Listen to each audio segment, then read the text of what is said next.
More like pasta, if you ask me. Oh, If I can't grab it by my hand and fold it, is it really pizza? yeah, that's the Jersey in you. If it's square cut, you don't need to fold it, and that's not big enough. Hey, I fucks with square cut though. You still couldn't hold theoretically. There's still a plate, and even with a square, you could theoretically check flop. There's always a But flop check, depending on the length, of course. Pause.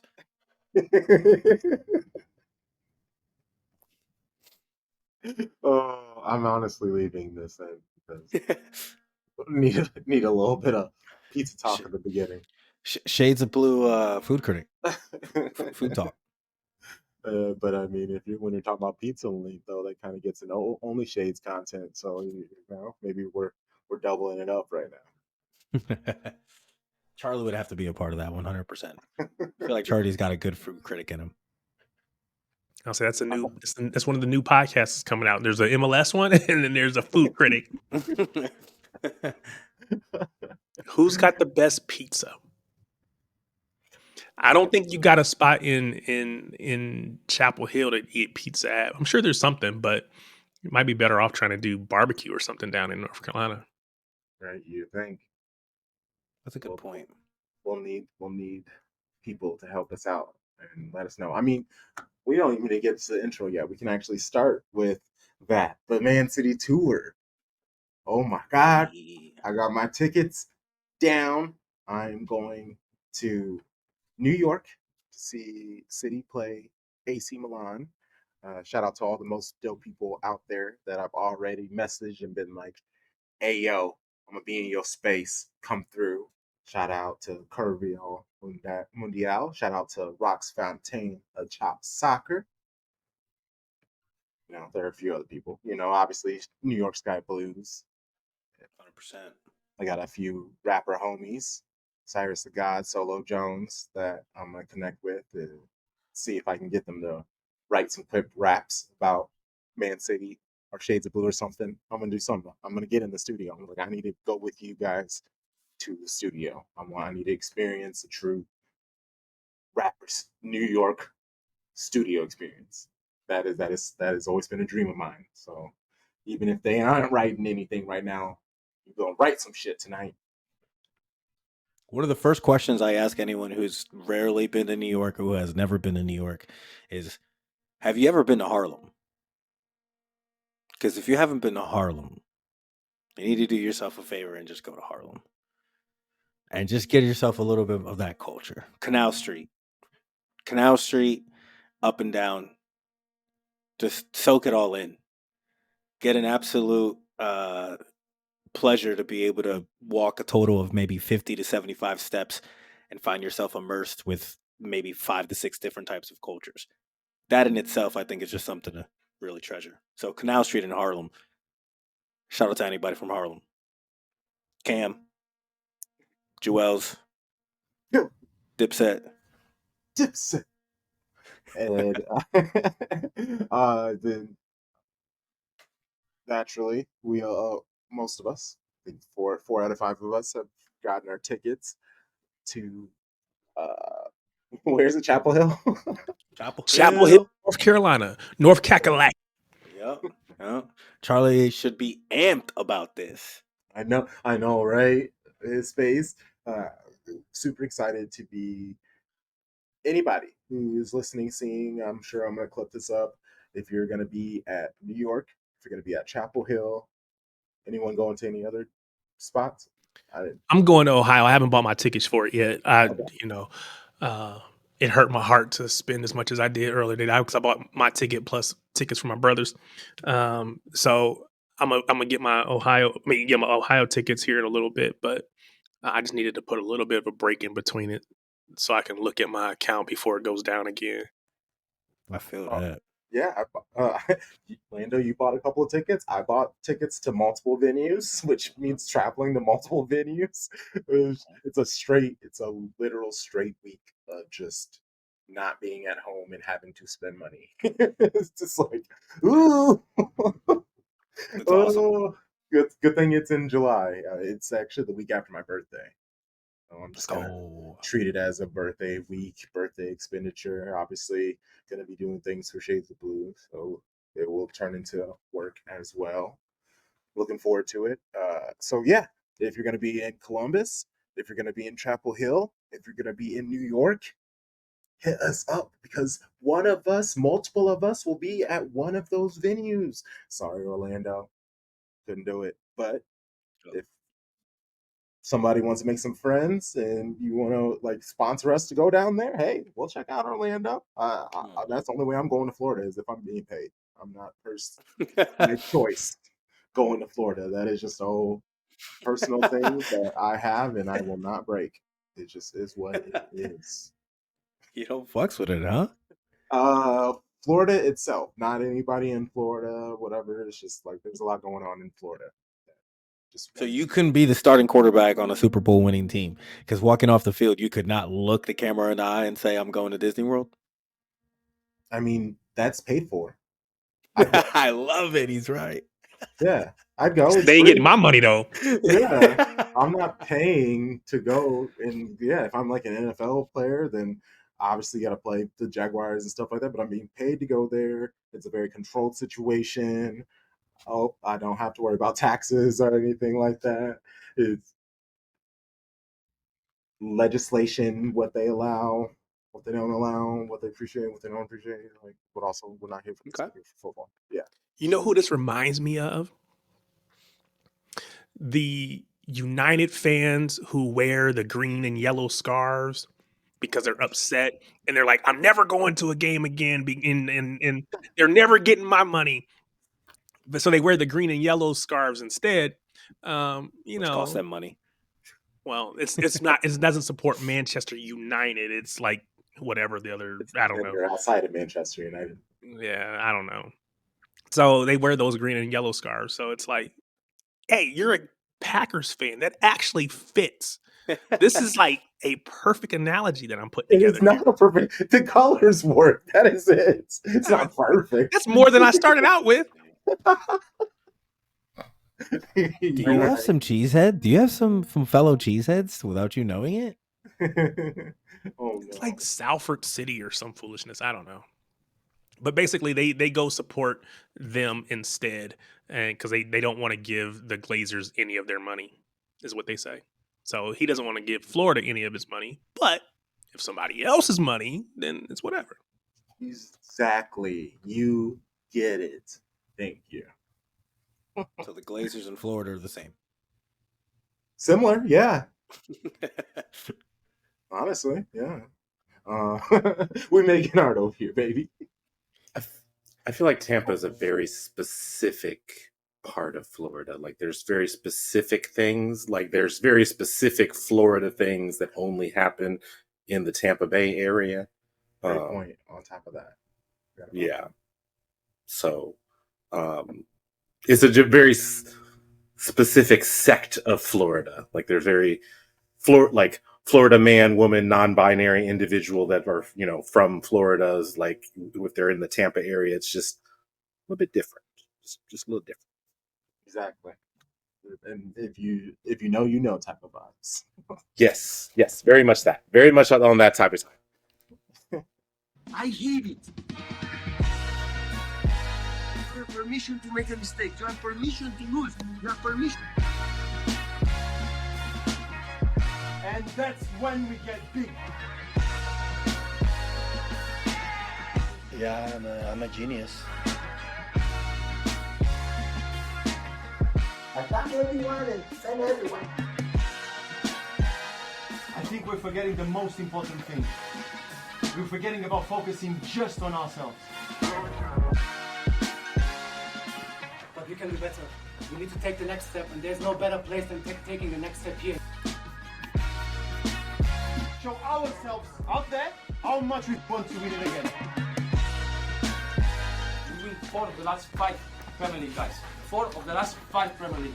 Are we going to do it again? Don't ask me again about doubles, triples, quadruples, fifth-tuples, six-tuples, and seven-tuples. So Don't do it.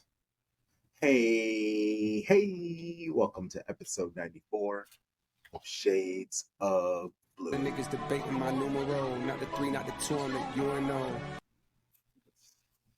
Also, Kendrick's starting some nonsense. So, like, J. Cole, you better fight back, or else I might have to stop using that debate my numeral because I don't know. I don't think you're the UNO anymore right now. At least Kendrick Calma, calma. Don't even go there. Let him respond. Calma. I will be the first one to bite on that, sir. I will be the first one to bite on that. You bite your tongue. Just wait and let it go to Dat Piff on a mixtape. Let him not even put out an album for it. J. Cole, I need you to back me up on this. If you're listening, please, sir. Please respond. Damn it. J. Cole, if you are a low-key Man City fan and you listen to Shades of Blue, please say and do something. I got a J. Cole connect. He doesn't know me, but this is real talk. This is real talk. He's from Fayetteville, North Carolina. Okay. He's from Fayetteville, North Carolina. I used to live in Fayetteville. I still know some people down there.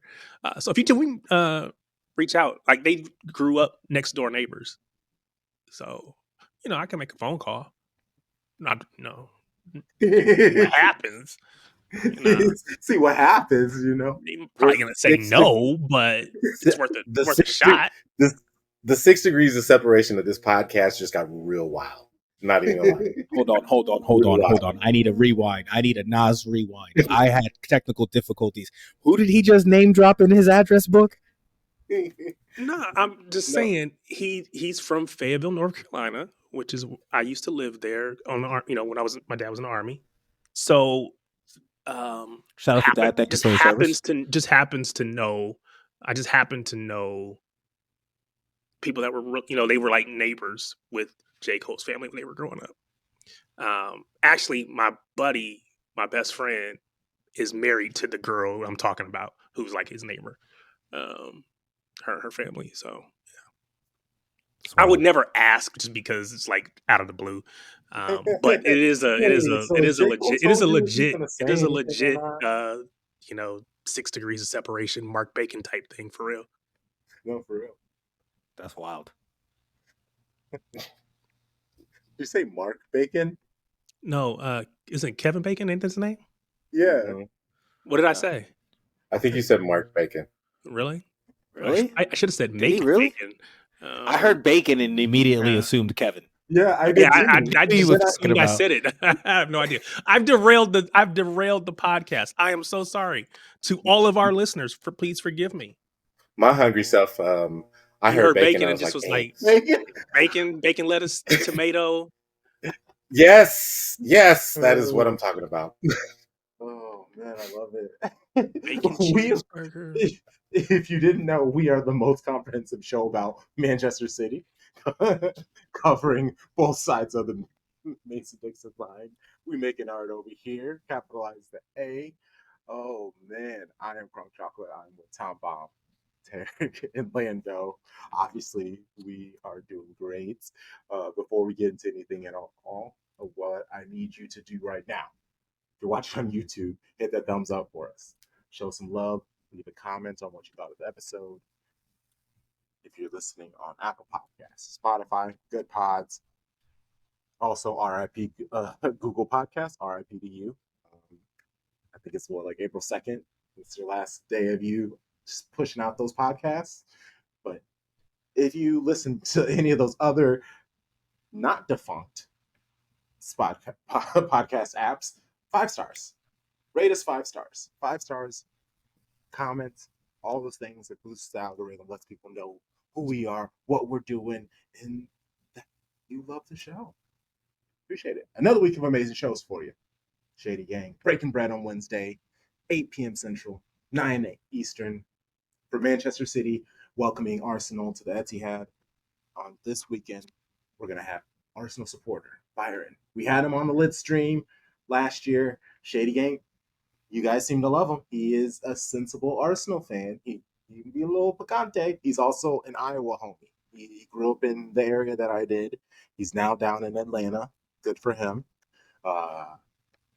He's always fun. So I'm very much looking forward to having him on. Then Lit Stream on Thursday. Shout out to FanFest Live, the most dangerous show about football. Our most dope guests this week are a metal band. They are called Death Weights. They are also City fans. Then you got the homie Charlie Core, who is a Brentford supporter. He helps run Brentford, New York's official supporter club. He has been on Breaking Bread to talk Man City versus Brentford. And then Sony M, she's making her second lit stream appearance this season. Brighton supporter. She came with her takes this first visit on the lit stream. And she's going to be fantastic. No topics off limits, no thoughts held back. You know the vibes. Oh, sorry. I thought you were gonna say something like this, so I paused. No, you're good. I'm stoked for it. I'm stoked for it. Saturday, it's our Baby Blue Baddies kickoff show going live on FanFest Live 30 minutes prior to kickoff. Tap into the show 7 a.m. Central Time, 8 a.m. Did I say 7 p.m.? Tap into the show 7 a.m. Central Time, 8 a.m. Eastern Time. All a mess, where we cover all you need to know about Manchester City women versus Liverpool. And then Sunday morning at 9:30 Central Time, 10:30 Eastern, FanFest Live kickoff show for City versus Arsenal. Oh, this is a butt clench tight match. This is a lemon booty, ain't it, Lando? Yeah, this is it. And for the record, we have reached to saying the word Arsenal 4 times. I'm keeping tally. I don't know what number you want to put it on, those but don't count though. no. Listen, I agree. You gave a great put, especially with the guests and whatever number we want to put it on. But for the record, I've heard the word 4 times, and I'm starting to just get there. So this one time, this last time counts as one. These other ones, that's fair. Those were admin things, so some count. But what was the number that we said? What was the number we said? I have no idea. I don't think we put it there. This is where I need Charlie and his Charlie bets to give us the Vegas odds. Let's set it at 15 and a half. 15 and a half. 15, I like it. That's a lot. Does this include our Baby Blue Baddie segment? Keeping in mind, well, I mean, really, there's no really. Well, We don't like, yeah. Okay, so That then feels to say, by the way. I mean, okay. I mean, yeah, I got a name. I got a name for AWFC. But yeah. Yeah. Have y'all ever seen that screenshot of Laura Harvey, coach of Seattle Reign, where the lights are real bright in front of her, and she goes like this? You're gonna get us in trouble. Tom Bomb. You're gonna get us in trouble. I'm just saying. I'm just saying. What's this? Okay. This is good. Before we get into the show some more, I actually have some sad news about our Chicago event. We will still be in Chicago, but I have had our venue fall through, which makes it very tough to host a watch along and breakfast event. I am currently looking for a space, so allow me another week to try to scramble for the people who purchased the ticket. I have all of your information, so I will be in touch with you with plans and any adjustments so we can handle things accordingly. I appreciate everybody's patience and understanding when I say I mentally and spiritually, and you probably even hear it in my voice, I am very upset and annoyed, and I struggle at bouncing back quickly. So it's kind of been a heavy thing on my heart that I really have been trying to find a remedy for. But Chicago's a crazy city, and I have not been able to have much help figuring it out. It is what it is. But May 4th, we will be with at the Press Penny with Kansas City Official Sports Club. That's the thing. And then May 19th, we'll be with at DC with the Snobby Boys, Cap City Blues. We with these support your supporter clubs. Like if I could say out of any of this, those random people that you meet up with, but hey, those official supporter clubs, if you can support them, they come through, they help you, especially for these US tours, if you aren't tied to a official supporters club, you probably need to find one ASAP. Shout out to you, Blue Moon Dallas. Love you guys. Even though I'm in Iowa.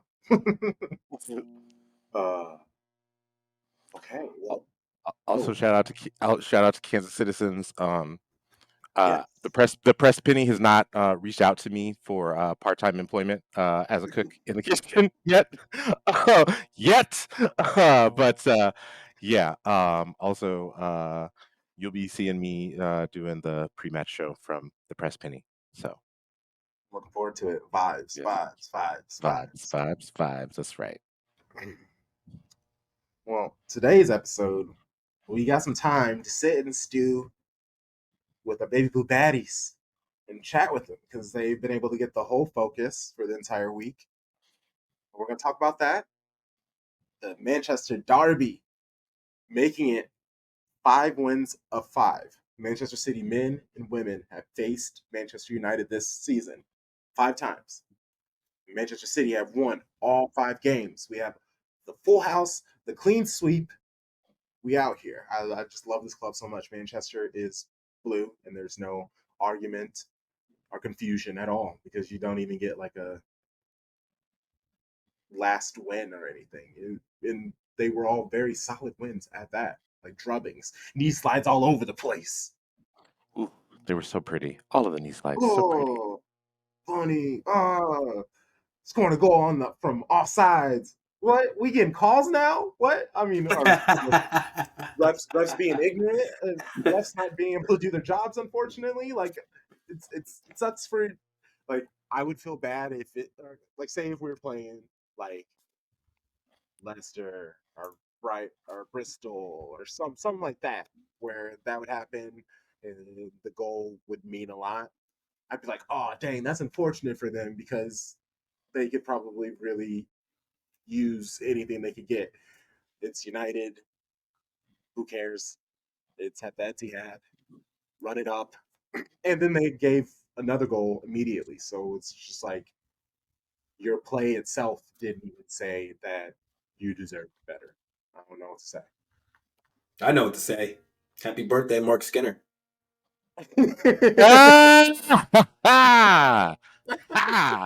Enjoy that. Yes. Let's go.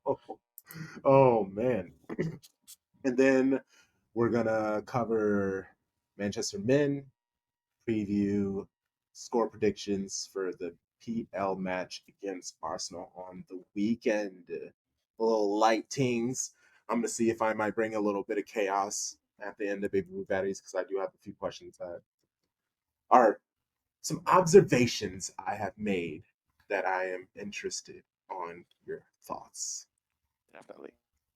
So let's get into it.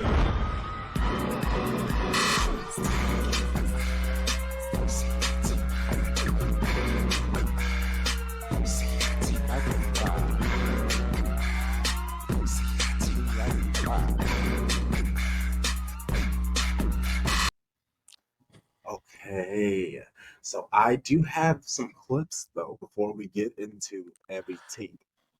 Let's see what the gaffer had to say. Exactly. So this is a important conversation that it's important because of he addressed it. It's not an important conversation to be had. In fact, it was a very annoying conversation that was being had. It was the conversation of why Man City aren't playing in the Etihad more when it seems the women Gunners are always playing at their stadium. No, I think things are moving in the right direction. Of course, some teams really commit to it, and this is probably a big headache for a lot of ground staff up and down the country because it's big demands, and you see some of the teams, as an example, Bristol, their men's team play there, their women's team play, all of their fixtures there, and there's also rugby there as well. So, of course, I think the balance has got to be right, and of course, when we are talking about Pep and his team, they're competing on all fronts. So the calendar is really, really busy. And obviously this game takes place tomorrow in an international break for the men. So it's perfect in that sense. But I think gradual progression for us will be maybe doing it a few times next season. I think that's a logical step. Again, I hate giving him credit. He's speaking with so much Like, can you even hear it in his voice? He sounds just more lighter, and he's like laughing more after matches and stuff. It's just like, who is this guy? So what I took away from that is that was like a little him throwing a little bit of low key shade He does that a lot. at the permanent residents of the Emirates Stadium, saying like, y'all ain't in enough competitions for me to really worry about, like for y'all staff to really worry about like whether or not your women's team can play at the Emirates. Like, whereas like the men's side for my club, they're always playing. So I'm not really sure when we're going to be able to do that, and the pitch still look pristine. Whereas that other club, they're not competing on all the fronts that we competing on. That was my takeaway from that, and I truly loved that. Gareth, once you start speaking his language, he's a spicy little dude, and I will give that to him. And more so now that he's got that extension. Right. So this other is Gareth, just his thoughts on the team and how they've done this season.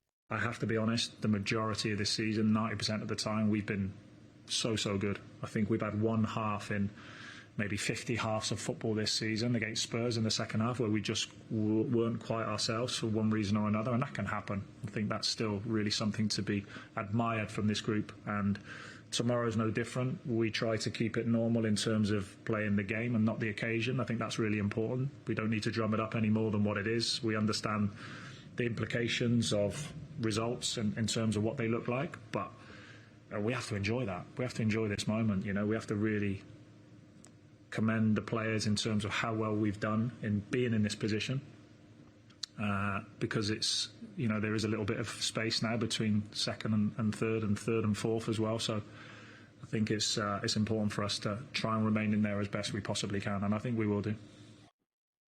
There's some space between second and third and fourth. Wow. He said the thing without actually saying the thing. Like that's just chef's kiss. He said that.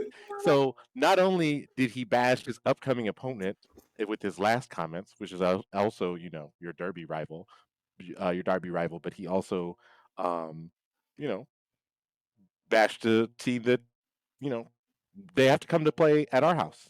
So um, that's a 6-pointer right there, and that could create even more space between second and third.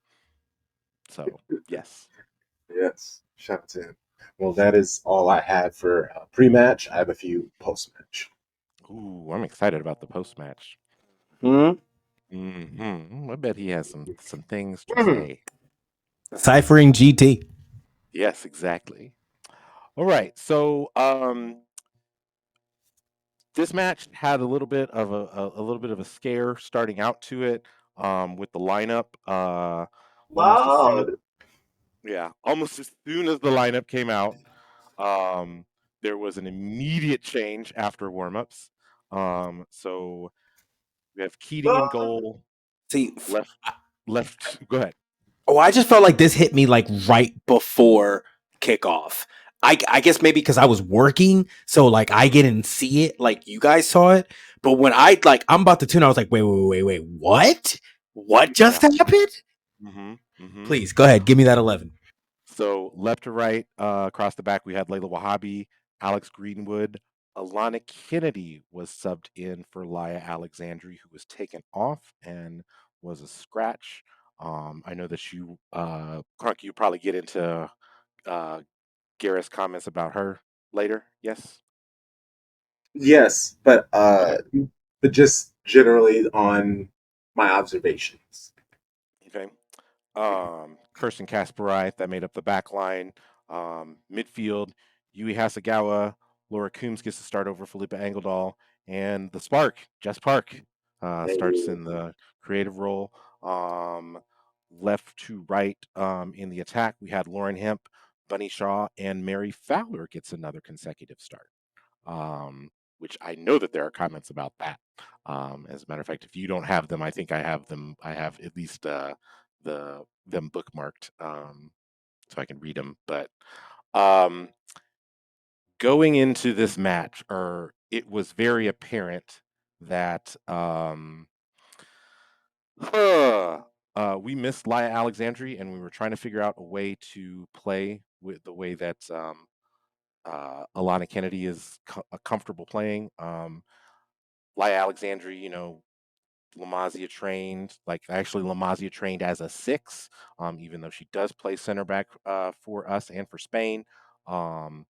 Like she's very good at ball progression. Like she will progress the ball up the pitch, especially when attackers give her room, which they do quite often.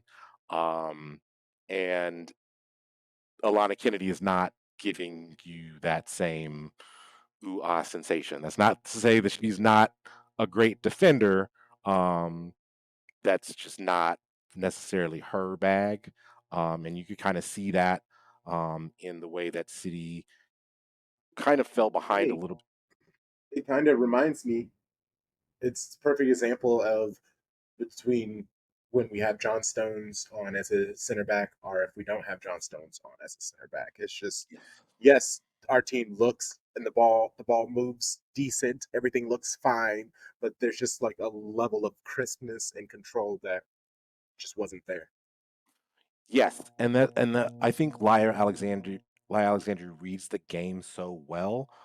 If you think about this, like the steps that she makes into the midfield, like um to prevent an attacker from getting the ball, are just like they're like the difference between her as a defender and Alana Kennedy as a defender is the difference between proactive and reactive. Mhm. Um, like Facts.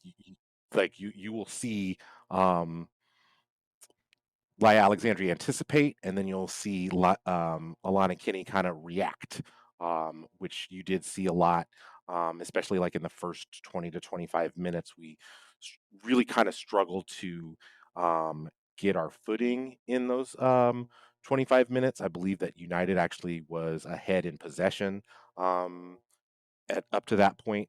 So it was kind of, It was in the trenches, bruh. I did yeah, not like what yeah. I was seeing in the first 20 minutes.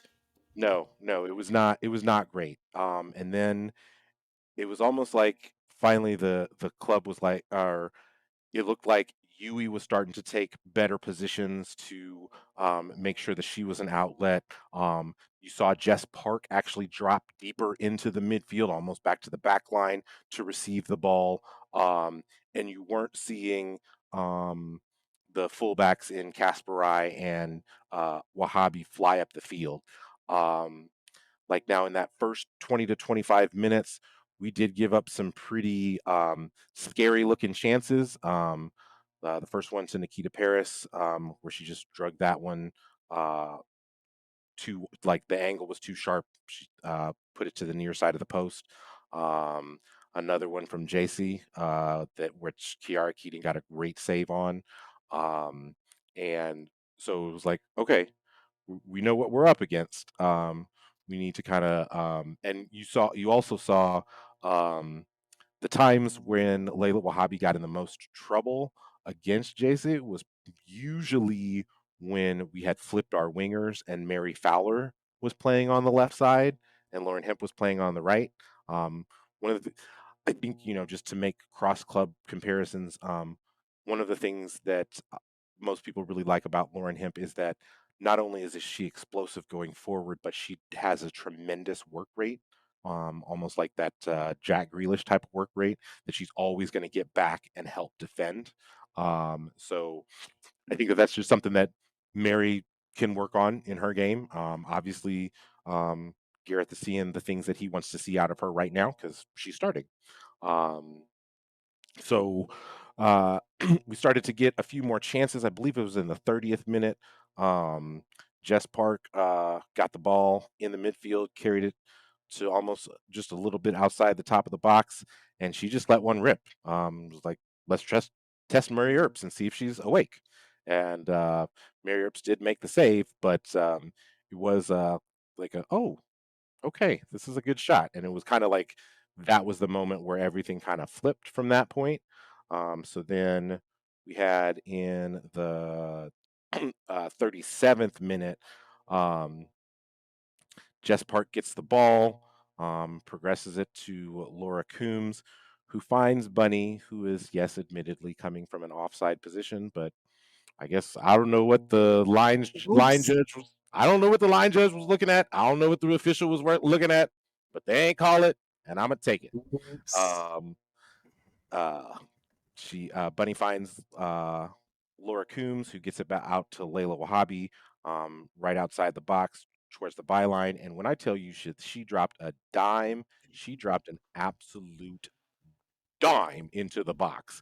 Um, Found Jess Park. Jess Park one timed it into the um, just into the far corner. Um, it's 1-0 City, and everyone's hype. Um, like you saw how excited Layla Wahhabi was just to get the assist to get on the score sheet. She was pumped because she knew that she graded a great dime. Jess Park was super excited. Just the team as a whole, gathering towards the corner, like trying to pump up the crowd, letting them know, like, hey, we're still here, we're still in it. This is what you came to see, and we're gonna give you a show. Um, so that to me, that was a signal, like, okay, like if we score another one, United's not going to score two on us. Like they're just not. They don't have that punch in their offense. Um, and so like not even 8 minutes later, we get a corner. Mary takes a short corner, gives it to Jess Park. Jess Park gets it to Yui Hasagawa, sends a nice lofted cross into the box. Alana Kennedy gets ahead to it, and the ghost run that Jess Park made, like no one tracked her. Like from the time that she touched the ball um, to the time that she put the ball in the back of the net. Letitia was just like, oh shit, there's a Man City player like right to my left. I got to defend her, but at that point it was too late. Like she just put it past Mary Earps, and it's 2-0. And you got the captain Alex Greenwood putting Jess Park in a headlock and running towards the corner flag and and celebrating. So it's 2-0, and we are we are loving life at this point. Um, so then you know the first half ends. We're feeling confident. At this point, I'm like, okay, we need to make sure that we score another goal because we need to make sure that we get this goal differential up on Chelsea. We really need to make sure that we because at this point we're even with them on goal difference, but behind them on goals scored. So we need to make sure that we're doing what we need to do to like edge out Chelsea. And then we start off the second half like gangbusters. And like it reminded me so much of the Chelsea the goal against Chelsea at Kings Meadow in that um, there was a poor pass to Katie Zalem, and Jess Park or excuse me, there was basically we hoofed it up to Bunny. Bunny like tapped it, tried to pass the ball square, hoping that Jess Park was there. Zalem was there first, but Jess Park just took it from her. And then at that point, Bunny continued her run, and Jess Park found her, and Jess Park just bodied Letitia out of the way. Letitia was trying in every from the moment that Bunny received the ball almost all the way into the box. You could tell Letitia was trying to foul her and just couldn't, or take the ball away from her. And at that point, Bunny's not going to miss from there. Beats beats Earps to the far corner. It's 3-0 City, and we are having a party at the Etihad. Knee slides like crazy. Also, Man City, please update the knee slide montage against Manchester United because you missed that bunny knee slide. Please and thank you. We're at this point, United's kind of out of ideas. I think that they subbed off Nikita Paris in the 58th minute for Rachel Williams. They moved Letitia Garcia more centrally to be the focal point of the attack. Let Rachel Williams kind of play underneath her. Um, you saw a few chances from that, but nothing that really scared you. Um, then, unfortunately, in the 73rd minute, um, you have a cross into the box. It's not dealt with in the cleanest manner. Alana Kennedy gets to head to it.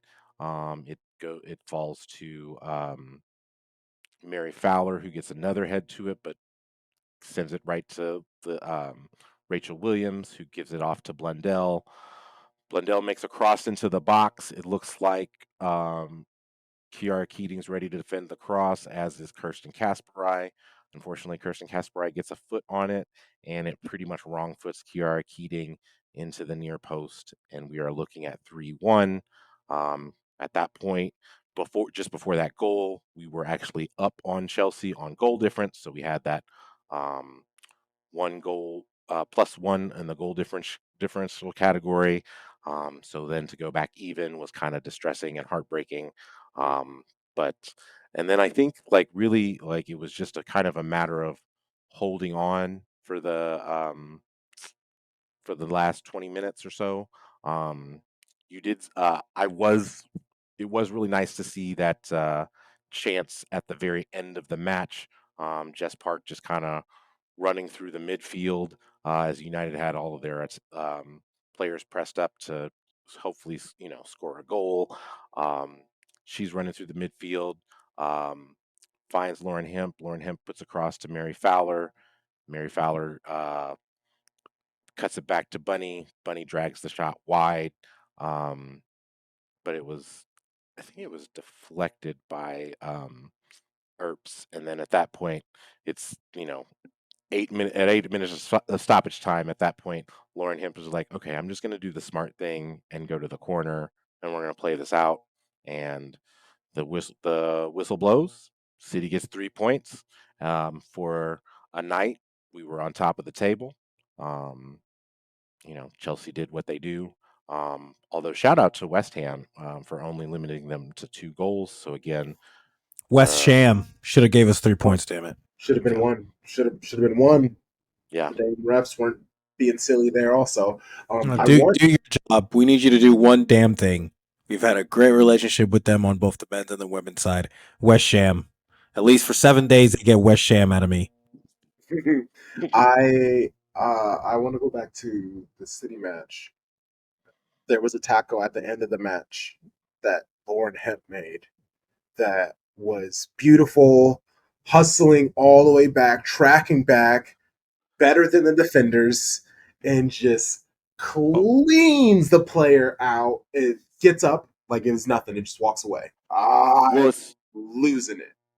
It's funny that you mentioned that because that tackle was on JC, and then also in stoppage time, JC remembered that and also put in a very hard but not legal challenge on Lauren Hemp, and she ended up getting carded, and they kind of laughed about it a little bit and was like, "Now how come your tackle was clean but my tackle was a yellow card?" I was like, "Well, you kind of took both of Lauren Hemp's legs out, JC, where she got all ball, but just let you know that she was there."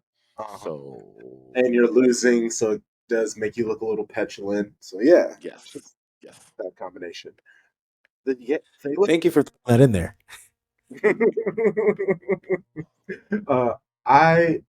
It was just beautiful to see them play so well with Alana's having to step in, Kennedy having to step in, with Mary Fowler doing her thing in a weird situation for her. Because obviously you want to play anytime you're called. Yeah, I'm gonna show up and I'm gonna show out. And she's done great. She's contributed to our score sheet every time she gets on the pitch somehow, some way.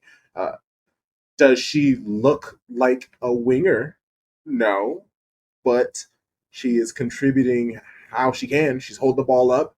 She's being a danger in that corner on one-on-ones. She's given her energy, and you have to take her seriously every single time the ball's at her foot. So, I appreciate, and she's not really losing the balls. She's making good passes. She's not taking wild shots at it out of terrible angles. She's making the best out of her situation. Like, shout out to her for real. Agreed. And I think you asked me about it last week, or I don't know, someone asked me about it last week about why she was getting the start over Chloe Kelly, and I said that sometimes Chloe Kelly has the propensity to take shots that don't need to be taken. Like she leads the league in shots taken. Like, just think about that for a second. Like, she leads Shooter the. shoot. I mean, yes, shoot or shoot, and there are times where she has taken a shot, like she's taken a shot which might not be the best shot for that particular situation, and like kind of breaks down an attack. Oh, T, we love this, don't we? We love Yes, this in basketball. A good versus great shot. We settle for the good shot as opposed to getting the great shot. We love a good versus great moment. Ah, Sure. Chloe Kelly, damn For you. sure. and so you kind of see that with Mary, like, and I don't know if these are some of the instructions that she's gotten from Gareth, but you see that, like, she's a little bit more, even in that last sequence that I talked about at the end of the match. Like, she could have taken the shot, but she knew that Bunny was open at basically at the penalty spot. So like that was the better shot. Um, I think that it probably helps her that internationally she plays with a player like Sam Kerr. So like she knows that okay, well, this might not be the best shot. This could be a shot for me, but this could be an even better shot for Sam. So you put her with Bunny in a similar situation. It's like, okay, this might not be the best shot for me, but this might be a better shot for Bunny. And you've seen that a couple of times, and she did take a couple of rips at goal. She did have a shot on target um, in this match. Um, but all in all, I do think that she is. You see the sauce in which that with which she plays. Like, it's there. It's very apparent. You see her quality, um, and it's not necessarily that she is a complete. She's a complete upgrade over Chloe Kelly. I think it's just a matter of she is in form right now, and Chloe Kelly does not appear to be. I mean, according to the manager. I have Gaz's quote right here. The words. I'm not gonna play it. You know, it's basically, we have good players. We put Mary Fowler into the FA Cup game. She scores. She scores against Brighton last week. Mary's a very good player. She started the first 8 or 9 games this season for us, of course. The demands are really high of what we ask for in kind of goals and assists from those players without it being all about that. But Mary has taken her opportunity, and now Chloe has to work hard every day in training to be ready. I think that's the main thing, to be ready. And when she gets the opportunities, and today, if we don't concede, maybe she gets an opportunity. Other times, maybe not. But regardless, the levels have to be good. That's the same for all the players. And I think Jess is probably a case in point with that one. Her attitude and her enthusiasm and her level of training performance was very good, whether she played or not. I think it's a plus for her. I mean, that's a message to CK9. Like, you're not bringing it in training. Like, you're it feels like you are taking your starting spot for granted. There's a good player behind you. I don't necessarily have any qualms starting her over you. You don't have to show me that you are ready to take advantage of the opportunities that are displayed in front of you. Um, or else we just won't be going down this road anymore. And you will not be getting that start. So, um, unless you are ready to, for real, come out here and train the way that I expect you to train, we're gonna have an issue. Like, and you're not gonna be starting. Like, it's not gonna be um, you and Lauren Hemp on the wings and Bunny through the middle. Like, it's gonna be Mary Fowler and Lauren Hemp on the wings. So And even said, basically, we need to be up good in order for you to come on, because I don't want you coming on and messing up the flow of things. And Yeah, it's very interesting. And then uh, here is Gareth post match about Jess, but even the way they talks about Jess, it still kind of feels pointed. One thing I have to say about Jessie is like her performances in training and her attitude and her enthusiasm is consistent throughout. Yeah, she was very good. She drove us on with and without the ball. She shows her quality with it. I think considering she's changed her position, you know, she started off with me as a number 9. She brought us obviously great success in the FA Cup and provided that slide pass for Stanway, which was phenomenal for a young player to be able to do that at that time. And she's just so dynamic in her movements, and she's got a quality in possession as well. And the one thing we've been talking about in these last few appearances is like we've had some assists, Jesse, but no goals. Yeah, Can't say that no more. no, it's brilliant. She's been fantastic. I truly, she's been fantastic during the the beginning of the match while we were hosting the watch along. Shout out to everybody who joined us. I was saying that how comfortable she looked, and compared to her previous starts. The next thing you know, bada bing, bada boom, she's got a brace. It's just really cool to see, but it is unfortunate and it worries me. But before I get to a little bit of the drama, I do want to stay because we have some positive things. Here is Jess Park. Uh, First bit is on her performance, and the second bit is how she is enjoying her experience as a midfielder. Yeah, I'm absolutely buzzing, but like I said before, the girls help me do that with the confidence that they give me to play. This one up top, always giving me angles, you know, absolutely brilliant from everyone today.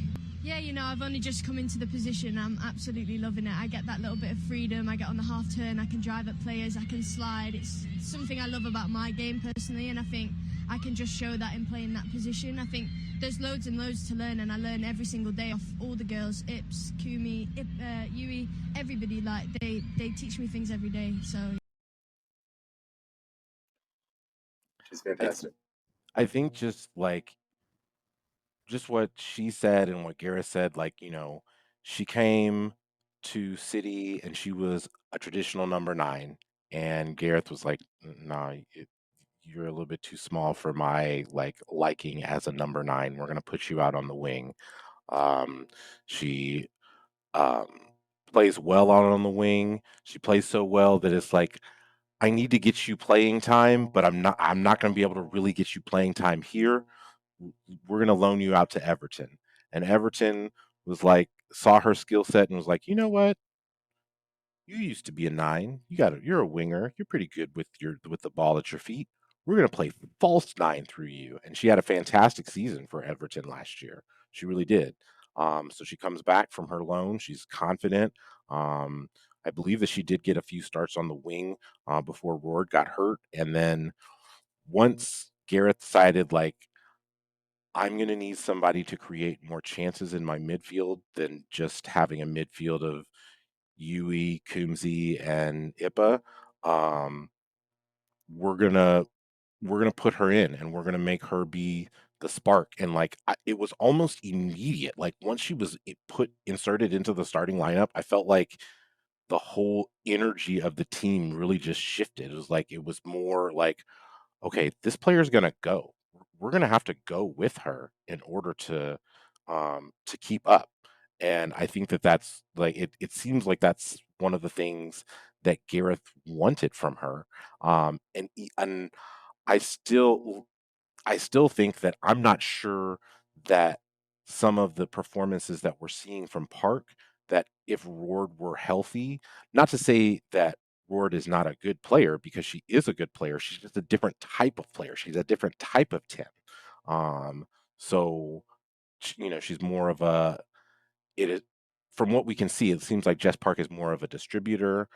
She's going to get you set up, versus like Jill Roord. She's going to, make those late runs into the box, and, crash, and get those cutbacks, and then at the top of the box or into the penalty, at the penalty spot, and then try and take a shot from there.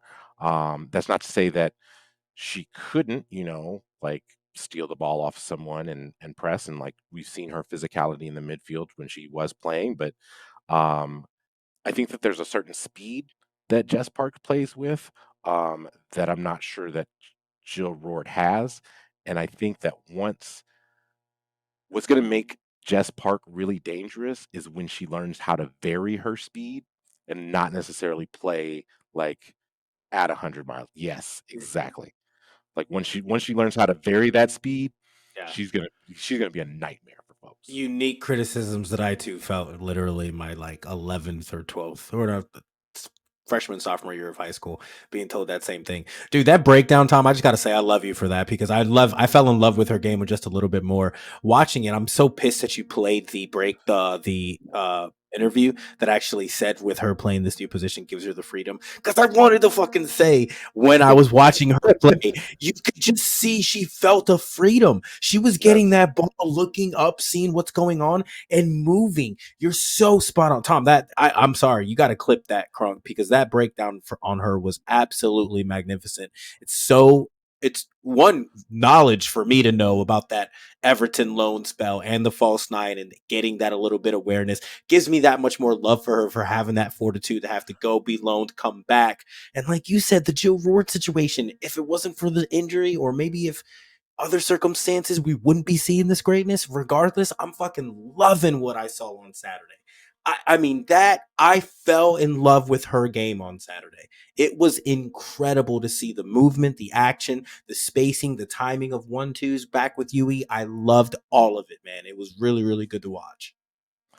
Also, like Serena Vegman was there at that match, and I'm hoping that she noticed two things. I'm hoping number one that she noticed how well Jess Park played, because I'm hoping that she noticed how well Jess Park played in comparison to Ella Toon, because Yui Hasegawa completely erased Ella Toon. Like again, she is a missing person.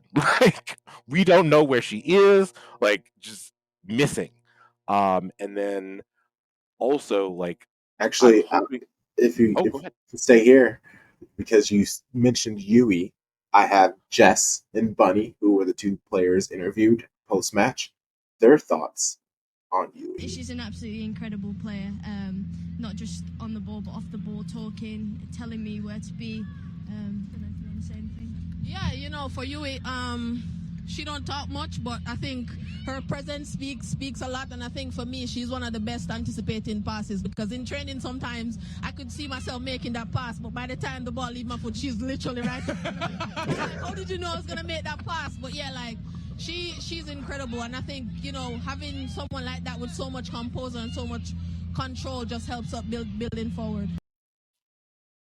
I could listen to Bunny talk all day. Oh, for Oh, spot on. Well, Spot on. She's just so much joy. And yeah, no, we talk all the great things about Yuli all the time, but hearing her teammates and just how much they love her, it's so great. So great. And I think that that's just the highest praise that a player can get, like, is when your own teammates know, like, how good you are and tell you how, and tell others how good you are. Because again, Yui doesn't talk a lot, so like, and that a lot of that might be, having a language barrier, but it's apparent that she has the respect of all of her teammates just by what she does. So like when she does say something in English to someone, like they're like, oh, well, I guess I need to be here. Um, and when your teammates are noticing, like, dang, in training, like I was going to make that pass, and then like I didn't even like connect with the ball, and you were right there, like to intercept it. Like, how do you know how to do this stuff? Just her vision of the game is just so masterful. And I think that what makes her so special is that, like, because like first of all, I've never seen someone so small make themselves so big all of the time. Like just like 5'2". N'Golo Kante would like to have a word, but N'Golo Kante has posters of Hasegawa on his wall. Yes, absolutely he does. Absolutely he does. Because I mean, just when she said that all I do is, as a kid, growing up was I was just working on turns. You can see it. Like that's one of the best things that she does. It's like I'm just gonna step in front of you. I'm gonna box out, make myself big, make this turn, and then I'm gonna dribble twice and then like find the connecting pass to my teammate up the pitch. Like she's just that good. Like, and I don't think that there's enough that's really said about the physicality of her game, just because she's like anticipating and because she's so small, number one, but she's also anticipating the ball so well that she knows how to get her body into those positions to like either you're going to have to foul her to get the ball off of her, or she's just going to take it from you. Like she's that good. I absolutely love this because you all know Yui is my favorite player on our squad, on our women's team. So I am loving all the love that she is getting. But I also want to go back to the Jess Park because she's rapidly, just that one match is my first time really seeing her play.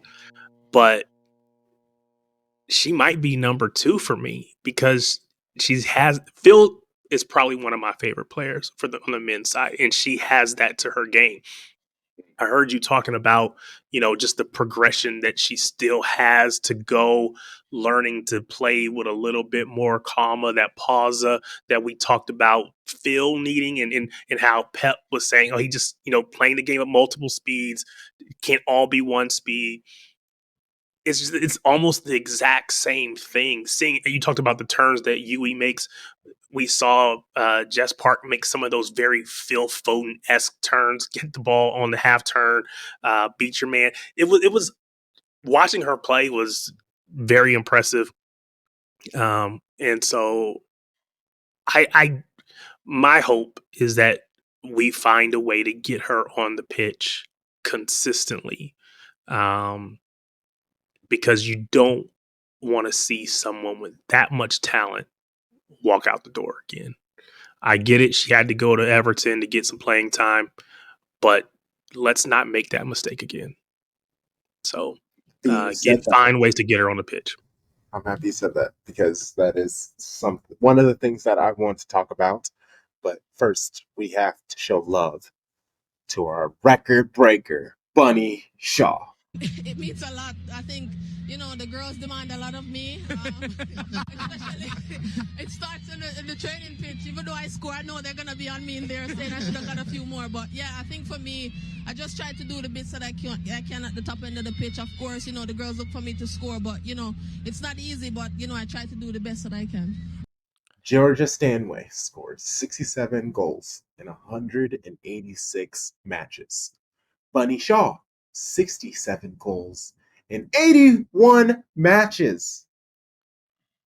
Goodness gracious, shout out to her. How many did it take Georgia Stanway? 186. Wow, so like less than half. Wow. Yeah. And honestly, if trash. And if That's a horrible ratio. And if Bunny wasn't low key wasteful at moments this season, she could have had this knocked out four games ago, four or 5 matches ago. You're arguing she could have done it quicker. She could have done it in 75. He's not wrong, because if you really think about it, not just that, but if you remember in the 21-22 season where Gareth refused to start her in lieu of Ellen White, when her like XG was through the roof. Like it was like every time that she came on, she was like responsible for like her XG was like 1.35 or some crazy shit like that. Like it was like 1.35 goals for 90 minutes played or something like that.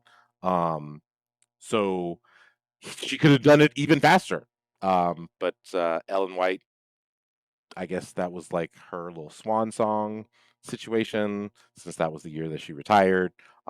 We appreciate you for scoring in the Conti Cup, helping us win that. The last trophy that City women have actually won, which is important to note. But still, like she could have done it earlier. Exactly. Well, I don't even want to sit in this situation, this conversation for too long, because I want to go back to what Tarik was saying at the end about Jess and if Jill never got injured, would we even see Jess and obviously we wouldn't see Jess like this because she'd be playing on the wing and she would occasionally pop up in extra time with Chloe Kelly. And maybe if Chloe Kelly would continue doing what she's doing, maybe it'd be Jess starting over Mary, but we definitely wouldn't be getting what we're getting from Spark right now. I want to say this now before next year Sharpie tries to give Gareth all this credit. The fact that we are going to be in Champions League, that is going to force him to do rotations. But the thing is, it's very similar to when the Premier League kept the 5 substitutions rule, and I was like, how often do you think Pep is going to use all 5 subs? And everybody was like, oh, all the time. And so now I say this, even though we will be playing more games because of Champions League, Gareth will be forced to substitute. So I don't necessarily want to give him credit for doing what he has to do. We need to be more aware of, I guess, how we're playing in the matches, how he's using these substitutions, how he's pairing the people. Is he just subbing the sub? Because we know that he has the habit of just running a lineup to the ground, and then when they seem not as focused like Chloe Kelly is, then he just dumps them and then low key talk shit about him and uplifts another player to kind of uplift him. That's not the best way to player manage. And I just worry about that. You know what's funny? Uh-oh. I got on my Xbox the other day and I was playing EAFC or whatever it's called, and I was like, oh wait, I can make all these substitutions. I had literally forgot that we had 5 subs available because I never see them. So it's like those 2 extra subs don't even exist in my mind because I've never seen Pep make 5 subs. I don't even know what 5 subs look like. Everybody else has. Pep is like, we're gonna do this whole fight with your one hand behind your back. You get 5 subs, we only get 3. We might only get 1 most of the time, but we're gonna give ourselves 3 just in case. It's like I didn't even. It's hard to remember that we have as much because we don't use it. So I'm with you that I definitely. I guess it's a good thing if we get into the Champions League and he's forced to rotate, he's forced to give, because she absolutely deserves to be on the pitch. 100%. Yeah. And this, you can say the same thing about Mary Fowler too, right? We've got an amazing squad, and some of these players you don't get to see maybe as much as they deserve to play. And Pep has said that about other players. It's like, oh, I feel sorry for this person because I can't find a way to get him on. He said it about Calvin Phillips, but it's not the same thing. Whether it was Riyadh or others who weren't playing every night, every match, it was just like, yeah, they probably deserve to play more, but I really can't do it because I got all these other players. And so we don't see hardly, we see Mary Fowler, we see Jess Park recently. And I know Mary Fowler started at the beginning of the season, but again, we have amazing talent. We just need to let them all shine. So we'll see what happens.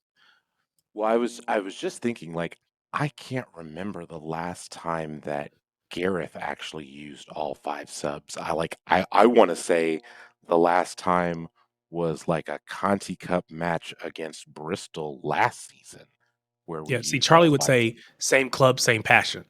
Yes, So we just do the same very thing. much that. Very much that. If Pep doesn't make 5 subs, then I'm not even up? allowed to make 5 subs. I can only make what we Pep can't even does. do that because I'm getting mad because we're not comparing Gareth to Pep, and that's the same thing I would say to Sharpie. But I definitely could hear Sharpie saying some nonsense like that. But again, I can't remember the last time that Gareth actually used all 5 subs. And I will be interested to see how he prioritizes Champions League. And I do believe that because of the coefficient, I don't think that it matters whether we win the league or not. I think all of the English teams are actually going to be thrown into the playoff qualification. So I don't think that there's going to be like an automatic like this team goes into the group stages automatically. Like I think I do believe that like all three because of the coefficient, because like basically because Chelsea and Arsenal just have not been gotten that far in the competition. So that just means that the places available for the English teams are fewer. So I think that we're all going to be fighting for playoff qualification, which is gonna suck. Because you're gonna have teams like Paris FC in France, a team like Levante in Spain. Forgot who's in third in Serie A. But a team like Eintracht Frankfurt in Frauen Bundesliga, you're going to have to basically those are who you're going to have to play against in order to advance to the group stage, and that's going to be rough. Like that, I mean, those are tough opponents. Like that goalkeeper from Paris FC, she is amazing. Like she is real good. So um, that's going to be tough for any of the top three squads in England just to advance in the playoff qualification. And again, like because it is playoff qualification, it's just one match. So like anything can happen in a single elimination type of tournament. So what's that? Oh, I just said I hate it. Yeah, I mean it's not great. It's like not ideal by any stretch of the imagination. And that being stated, like when you know what's ahead of you, um, you're going to have to prioritize different. Now, that being stated, I will be interested to see um, how Gareth prioritizes Champions League. Um, because that's going to like basically that's going to be what kicks off the season, and that has been what's killed us in the past. And in 20 like in the 22-23 season, basically almost all of the English squad was not available to us because they were still doing their congratulatory um parade around England saying like, hey, we won the Euros, we brought it home, which is great. Major tournament, first one that the FA has won in quite a long time. But it would have been great to have Alex Greenwood at the back. It would have been great to have against Caroline Weir. It would have been great to have Chloe Kelly uh, and Lauren Hemp to play in that particular match. So the fact that we didn't, like, that sucked. That really hurt us a lot. Um, so I'll also be interested to see like what Jill Roard's recovery timeline is looking like. Again, we've seen different players suffer ACL injuries across the world, and some have been back very soon. I think Miedema like came back within 9 months, and then you see a player like Katarina Macario who took almost 2 years to recover from her ACL. So you just don't know what kind of setbacks that she's going to have in her recovery, and we just hope that the recovery is whole. And if if she is available for the group stages of UWCL, like do you risk it? Um do you let her come on and play a half, and then when she's fully healthy during the season, like I think that like I'm not sure that she wants to necessarily play this way, but I think she can because she does play the 8 for the Netherlands. And so like could she play box to box while um Jess Park on the other side of her, and then just have Yui Hasagawa holding, like, because if she could do that, that would be amazing. Like, um, you think about how dynamic that midfield is just with the three of them. That completely changes the calculus that all teams have to do if you have that midfield. I fully expect a manager who just recently signed an extension to embrace all of these problems as if they're good and great problems and try to separate and solve these types of equations and algorithms and everything that he needs to do to get this right for next year. Because this is clearly the guy who we want solving these types of issues. This is clearly the guy, and we hope to add to the roster. So figure it the fuck out. You're a big boy. I'm ready to see it happen. Yes. What I'm basically saying is I don't want the excuses of players not being there or of injuries coming out. We have a transfer window to come in. We're coming off a great season. Let's continue to do it. I am a little bit pissed about the situation and the coefficient and the fact that we didn't get any help from Chelsea or Arsenal. So that sucks. But we are dealing with the circumstances and we'll figure it out. Yeah, and let me tell you this right now. If the rumors are true that Linda Caicedo is coming to City, talk to me. The way that my soul will leave my body temporarily, and then it will come back, and I will be insufferable. Just talk to me. Absolutely, like y'all just see Tom Bomb 816 and it's like, God damn, he's talking about Linda Caicedo again. You're damn right. I'm talking about Linda Caicedo again. You goddamn right. Sabe, dímelo, mi gente. Do we think she comes if Hemp stays? And I mean, who's not playing? Damn it, T. Why do you have to bring realism to the dream? I mean, I want it, but I don't want. See, my issue is y'all get my hopes up, and then I feel disappointed. Not y'all, but just in general. So I'm always Mr. Pessimist. It's not going to happen until I see them holding up the City shirt or sitting there with Cheeky. Then I'll believe it. Until then, I don't know. So I want this to happen because she was amazing at the World Cup. Yes, and I think even if. So first of all, God forbid this happen, but if Hemp does leave and go to Barca, like that's you automatically just putting a left winger into your attack. That's like you just 1-for-1 swap. If she leaves, what this means is that Gareth then has the luxury to rotate lineups, and then maybe he has okay, this is my European lineup versus this is my league lineup versus this is my FA Cup lineup versus this is my Conti Cup lineup. Like you just have that amount of depth there that you can actually make those changes. I'm not I think that's like, we talk about saying, city men and city women play the same way all the time, like same club, same passion, right? But is that that like carrying a smaller squad and only playing like, you have a squad of like 22 and you're usually only playing like 15 players regularly. Is that like a club edict or is that a Pep thing? You know what I'm saying? Like, I think that like if we get her to sign and Hempo stays, we then like at that point it's like, okay, like Gareth then has the opportunity to open up and like be a little bit different tactical manager than as far as how he uses his substitutions and how he changes his lineups than Pep is. But this is where I think, God, fucking T making me go real now for a second.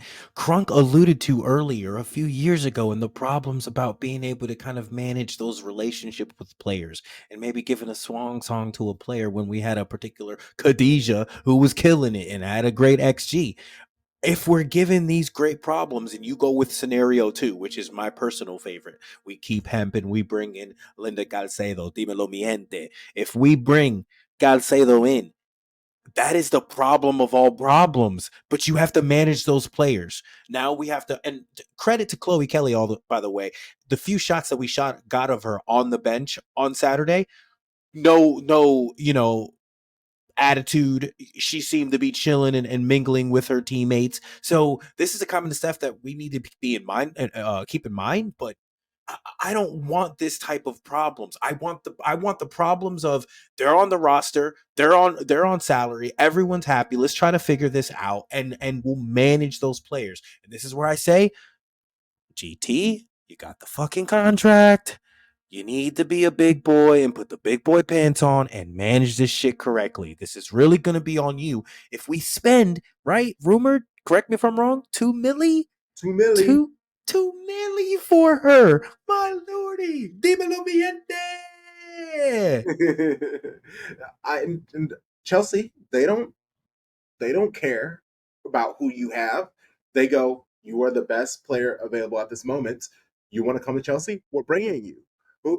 They have an embarrassment of riches, but when you play in all these competitions, you win all these other competitions, players end up happy. And that winning fixes a lot of things. And you bringing in Linda Caicedo will sure the hell help you win a lot of things. Joe Roy coming back and being healthy will help you do a lot of things.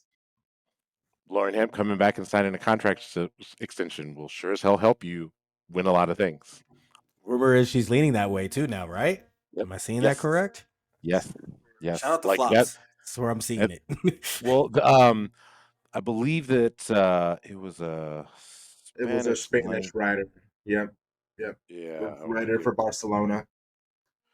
I want to give her credit. Sandra Riquelme. Yes. Had that story. Saying that Jack. she was leaning. Yes, that she was leaning that way. So, yeah. Hopefully, we get that done. Nils, I know Nils is probably working real hard with her agent, and seems like her agent is, trying to get every farthing that she can. Get paid. Yes, and like I'm always for a player. Like, yes, I love my club. Yes, I love my team, and I want to see players get paid. Like, so. Yeah. Breaking news: agents do agent things. Yes, Figure exactly. it out. Exactly. We love her. Keep her. The money's there. Figure it out. And the Lego stores are in Manchester. Exactly. Anything else before we keep it moving? I want to try to just quickly talk about Arsenal. We have a few in the bag. Talk about that club, and so we can get out of here without going almost 2 hours like we have the last. Well, we do this. We'll have a little span where we just do super long episodes, and then we tighten it back up again. The issue is the rundown's not as packed because there's no men's game. So we can spend more time talking about the women's, right? And there's nothing else. There are other things to move to, but it's like, we're not in a rush. We don't have to get in and get out because we got something else to get to. We can kind of just sit here and enjoy and chop it up about the women's match. So I get how it happens, but you're right. We need to keep it somewhat tight for our I love listeners. it because we can talk about, but this is also around the last couple of seasons we would move to twice a week, but also, so I mean, it is what it is. I'm okay with doing this once a week, especially with all the other shows that we do and everything. It's my brain would melt if I have to go back to writing 2 shows a week on top of everything else I do, on top of the things that I'm gonna be throwing on top of that. Y'all, let me just tell y'all Anxiety. something. Let me look at the camera and tell y'all something right now. No one works harder in this podcast game, in this Manchester City podcast game, this space, than Crunk Chocolate. No one works harder than that man. MLS show is coming. FAWSL show is coming. We got if I get my way, we have, I hate to say it, we have an Arsenal show coming. We have a Man United show coming. We got some things coming. So like, yes, the show started with a little bit of bad news, but there's such an alarmingly amount of positivity going on. So I just keep it moving and keep focused. I always appreciate the positive things that you guys say about me. It truly keeps me inspired to keep it growing, and I'm just looking forward to the coming announcements that we're going to have in the summer. Some fun things. Definitely. Let's quickly talk about this match against Arsenal because it is a very important match. But oddly enough, I'm not worried. I feel like I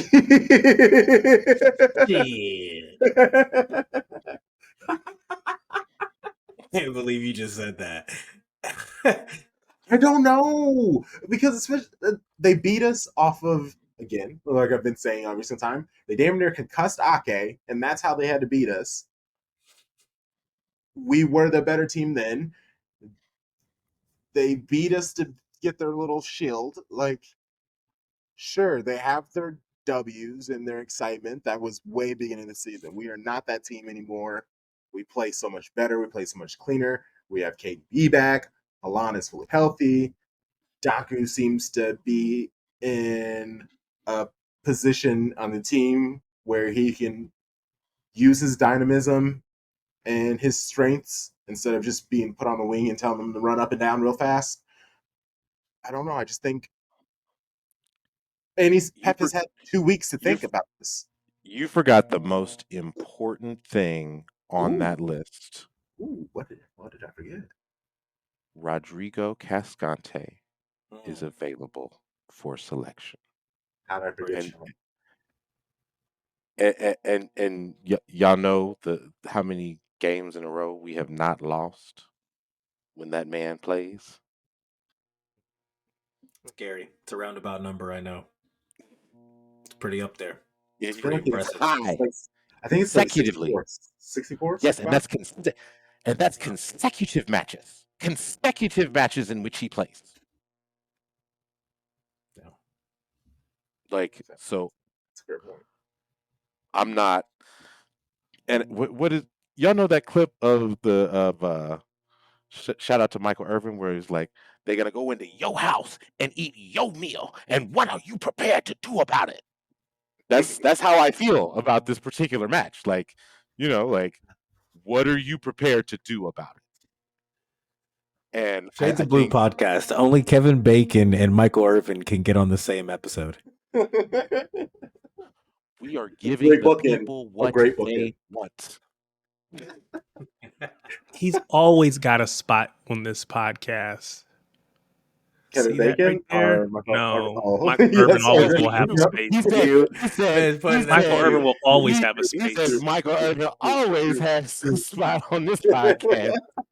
And I'm gonna say this really quickly and move on, but I need him to get up off that Colorado sideline and get back to South Miami because brother, Dion got enough. He don't need you over there.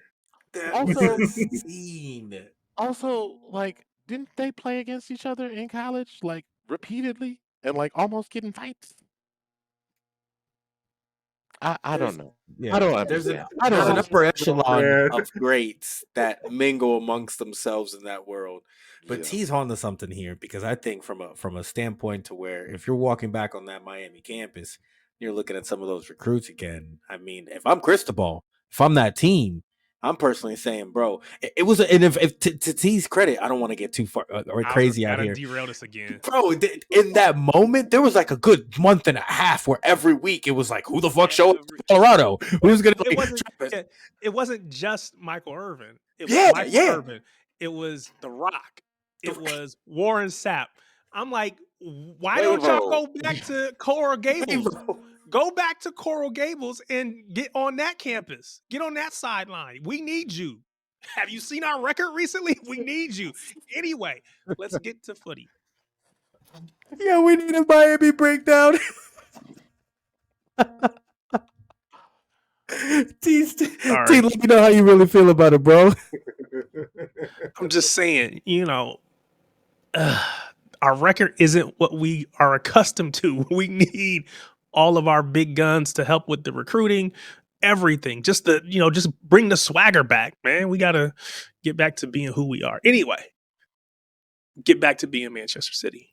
Preach. And beating Arsenal. Are we? Yeah, of course. Yeah, beating Arsenal. Yeah. Everyone thinks we're beating Arsenal. Yeah. We have to. It doesn't. I'm Mr. Pessimist. I'm always going to be pessimistic. I'm always going to be. But we have to. Okay, so first of all, let me just get this out of the way. Gareth Southgate, fuck you. I don't know what you did. I don't know what you did to Kyle Walker and why he's put up on the injury report as doubtful. But fuck you. First and foremost. And he's out here hurting.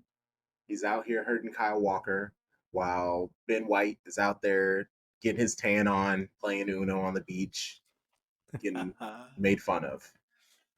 So Well, and then like also like I mean, apparently Saka took a knock um i- uh when he was oh, he on did. international duty as well.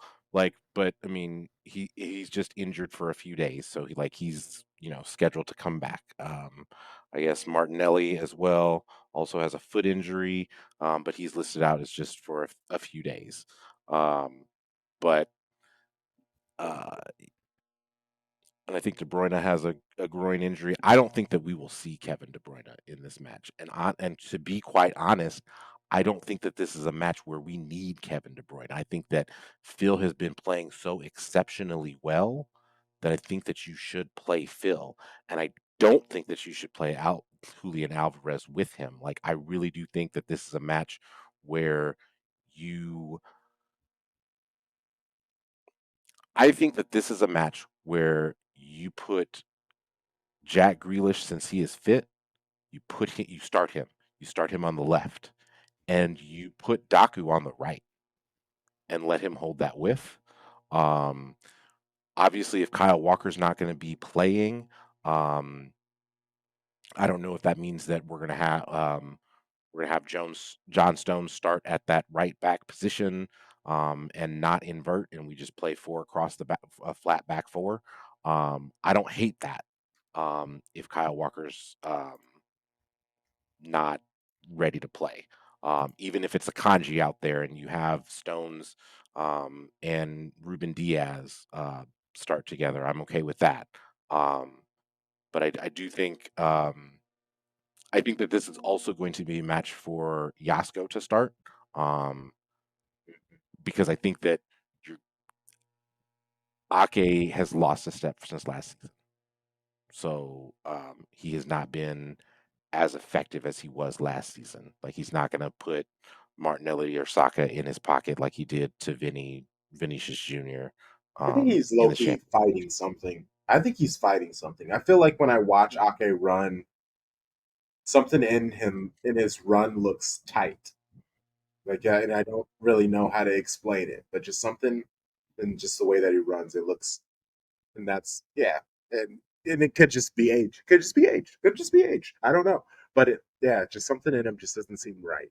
And obviously, he's playing great, but Guardiola, I would much rather have, especially if we're gonna put our him as the left center back weird position that he's been playing recently. Because Guardiola, he really does get himself in good positions. Like Lando says, one day he's gonna score a banger from that position, and it's gonna be glorious. Yeah, I also just think Guardiola as that left back, it's less defensive responsibility. Like if he loses the ball, the person, as he was prone to do at the beginning of the season, it's not you lost the ball and now they're one on one with Ederson. At least if you beat him wide, now he has the other two defenders and hopefully people running back. Yeah, I'm. That's what I think. Well, I think He'll be evolved, or he'll be evolved. He'll be elevated to maybe the left center back position. Well, and I think that that's like Lando has made this point several times before. Like that's why you start Jack on the left because Jack's work rate to get back. So if Yasko does get caught out, like Jack's Jack is going to rotate back to make sure that you know he's going to get in front of the ball and draw a foul on or whether it be on um, who's there on Ben White, whether it be on Martinelli, like he's gonna draw that foul. So I think that's why it's important that Jack actually does start this match. Because I think that like if you have a side that is like we're just gonna go pedal to the metal in Daku, and then you have a controlling side like you do with Jack Grealish, I think that is a good balance, especially if I don't like again, I don't foresee Kevin playing in this match, just based off of the injury report. And if you're going to have a player like Phil um, pulling the strings, like you need somebody who's going to be like, hey, buddy, calm down. So and I think that Bernardo definitely needs to start this match as well. Just like his work rate all over the pitch is important. And even if he's nominally our right winger, he's going to be all over the place. Well, let's get out of here with score predictions. What do we think the score is going to be?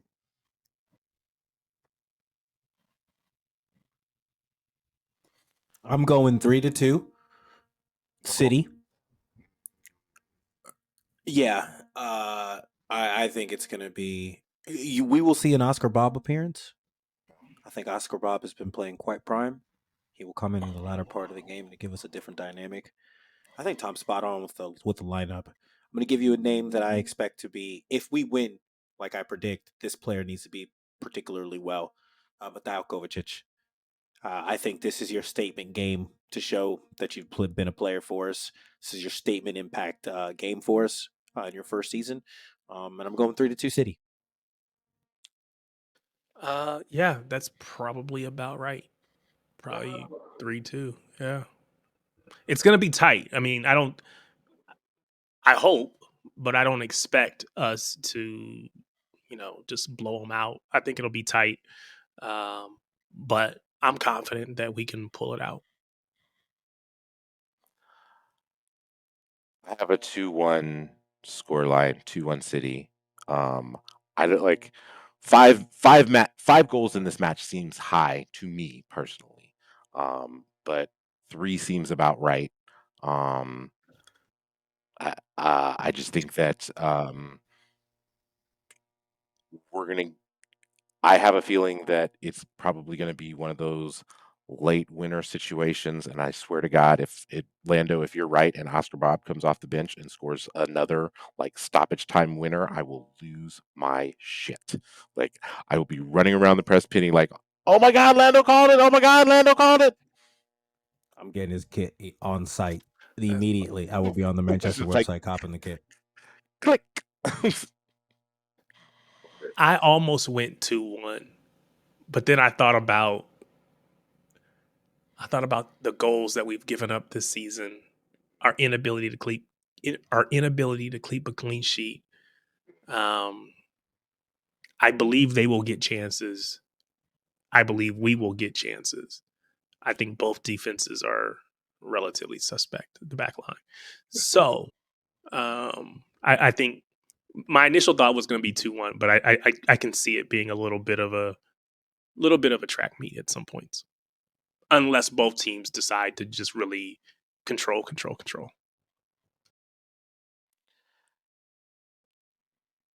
I'll be the person to do it. Fine, I'll do it. I'll be the homer. Clean sheet, 2-0, domination. The world doesn't know what's going on because Man City just punked Arsenal and Arteta once again. You're American, and you have to say dos a cero when you say that. We just beat Mexico. We just beat Mexico. You got to say dos a cero. ¡Épale, güey! ¡Ah, son tristes los mexicanitos! Oh my goodness. Son tristes. ¡Épale! I'm clipping that. Gosh. I'm clipping that. Yep, you should. Son Absolutely should. tristes. Oh, I love that so much. Oh my gosh, I can just imagine the Mexican City fans that listen to this are just gonna be like, Yo. I hate that Lando guy. Like, Hey, I can't believe he said that. T took the first shot with Dos a Cero. Let's be only got here because of Dos a Cero. That's true. That's very true. Saying if you Going out here throwing lobs, man. Just out here throwing lobs. Or for our footy fans, I'm just putting that corner right in, right up on top of your head, just head it on in. The Papa will be happy to go up there and go get it. He left it up for me. I'm sorry. Yeah, he did. Yeah, he did. Oh man, amazing set of shows this week. Wednesday night match preview series, Breaking Bread with the homie Byron. We're gonna be talking Man City versus Arsenal. Thursday, Lit Stream. Shout out to FanFest Live. We got 3 most dope guests for you. Death Waits, Sony, Charlie Core, There we go. I was just saying that for dramatic effect. And then 2 kickoff shows this weekend, Saturday, Sunday. Come through nice and early, 7 a.m. on Saturday, 9:30 on Sunday. 6-point weekend for Manchester City. It's a chance for a 6-point weekend. We need that, especially because both teams are in a race for a title. Like, there aren't many people can say that both their men's and women's club are both trying to win their league. We are blessed and lucky to root for Manchester City for sure. Town Bomb, Lando, Tarik, we'll start with you. Tarik, please let listeners know where they can find you on social media. You can find me on Twitter at Tarik Peterson, TarikPeterson, at Tarik Peterson. If there is a social media platform that I participate on, you can find me at TomBomb816. And Twitter. Oh, sorry. Go ahead. I'm sorry. No, you go. That's my fault. LandoMartine on X/Twitter. Martini, which I definitely could use an espresso one right now. Shades of Blue US or Shades of Blue Pod on social medias, Twitch, Twitter, TikTok, Threads, Blue Sky. We on all those things. Find us there. And we will see you Wednesday, or Thursday, or Saturday, or Sunday. You know the vibes. Shady gang, shady gang, shady gang.